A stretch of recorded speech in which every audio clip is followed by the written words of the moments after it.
You know I don't know about it. I mean, I appreciate it, though. There's a book called Thank you. Countdown. That was nice of you. By a woman. Her name is Dr. Shanna Swan.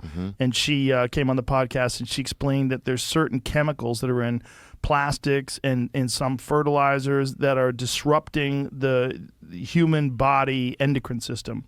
And it's causing people's penises to shrink, balls to shrink, sperm counts are lowering. And one of the ways they find out about this is the size of people's taints. Oh, wow. Yes. In male mammals, the taint is 50 to 100% larger than female mammals. So like when they pick up a gerbil, that's how they can quickly tell whether or not it's a boy or a girl, is by the size of the taint. And when the introduction of phthalates, it starts with a P, P-T-H-A-L-A-T-E-S, I think it's how you spell it.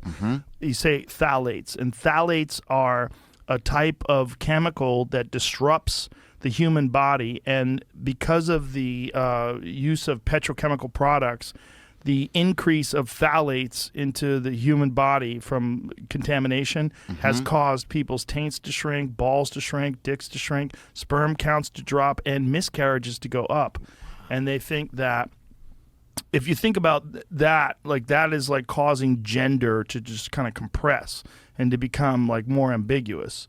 And in the future, if that continues to happen, what does that mean? Like, what do we become genderless?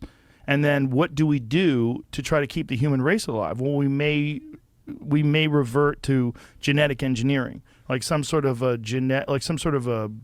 medical, technological intervention, so we breed from like splicing genes. So we get enough males and we get enough females. Yeah, and that has always been, what's crazy about this is, although this sounds nuts, we're talking about it now, for decades, people that have been abducted by aliens have always said that aliens are performing experiments and making hybrids with human beings because their genetic material has run stale, because they're breeding, or they're rather reproducing through genetic manipulation rather than through sex, because they don't have sexual intercourse anymore.